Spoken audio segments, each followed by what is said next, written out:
Assalamualaikum warahmatullahi wabarakatuh. Halo semuanya, perkenalkan nama saya Dinda Syafiraningsi dengan NIM 2404111054 dari jurusan Ilmu Kelautan.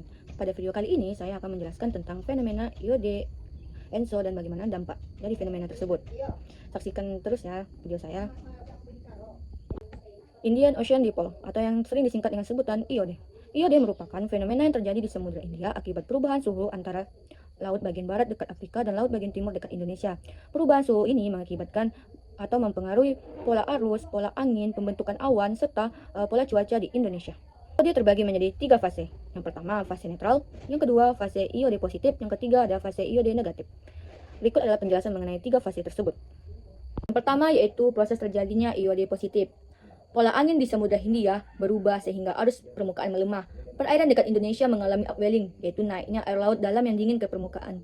Permukaan laut Indonesia menjadi lebih dingin dari normal. Sementara itu, di Samudra Hindia bagian barat menjadi lebih hangat. Pemanasan di bagian barat menaik uap air dan awan ke arah Afrika Timur. Pembentukan awan di sekitar Indonesia berkurang dan Indonesia mengalami cuaca lebih kering, bahkan kekeringan. Yang kedua yaitu proses terjadinya IOD negatif. Perairan dekat Indonesia menghangat akibat meningkatnya radiasi matahari dan penguatan arus hangat ke timur. Pemanasan ini meningkatkan penguapan dan pembentukan awan di wilayah Indonesia.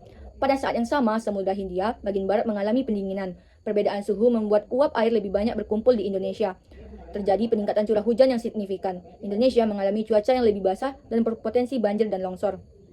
Fase IOD netral. Suhu permukaan laut di Samudra Hindia barat dan timur relatif seimbang. Pola angin dan arus laut bergerak normal tanpa gangguan besar. Tidak terjadi upwelling ekstrim di sekitar Indonesia. Pembentukan awan berlangsung normal di seluruh wilayah Samudra Hindia. Curah hujan di Indonesia mengikuti pola musiman biasa dan tidak ada pengaruh signifikan terhadap kekeringan maupun peningkatan hujan. Sedangkan ENSO yaitu kebalikan dari IOD. ENSO singkatan dari El Nino Short Term Oscillation yang sering kita sebut dengan ENSO. ENSO terjadi di Samudra Pasifik.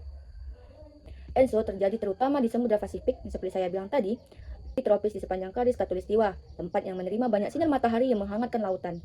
Wilayah utama yang terkena dampak membentang dari Pasifik Barat dekat Indonesia dan Australia hingga Pasifik Timur, dekat pesisir Amerika Selatan, khususnya Peru dan Ekuador. Untuk memahami bagaimana ENSO terjadi, kita perlu membaginya menjadi 3 fase, yaitu fase normal, fase La Nina, dan fase El Nino. Itu El Nino. Biasanya angin pasat, angin kencang yang bertiup dari timur ke barat mendorong air hangat menuju Asia. Namun, selama El Nino, angin ini melemah. Ini berarti air hangat yang biasanya berada di dekat Asia mengalir kembali ke Amerika.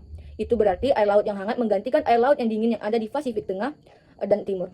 Pergeseran besar inilah yang mengubah cara udara bergerak di atas lautan, yang menyebabkan perubahan besar yang terjadi pada cuaca. Biasanya, sirkulasi Vogel mendorong naiknya udara, pembentukan awan, dan curah hujan di Pasifik Barat negara Indonesia, Asia Tenggara, dan Australia Utara. Selama El Nino, saat air hangat menyebar ke arah timur, air utama konveksi bergeser ke arah Pasifik Tengah dan Timur. Hal ini menyebabkan peningkatan curah hujan dan aktivitas badai di Pasifik Tengah dan Timur, termasuk tempat-tempat seperti pantai barat Amerika Selatan yang biasanya kering. Ini merupakan kebalikan dari El Nino. Selama La Nina, angin pasat menjadi lebih kuat dari biasanya. Angin tersebut mendorong air hangat lebih jauh ke barat, memungkinkan air yang lebih dingin dari dalam laut naik sepanjang pantai Amerika Selatan.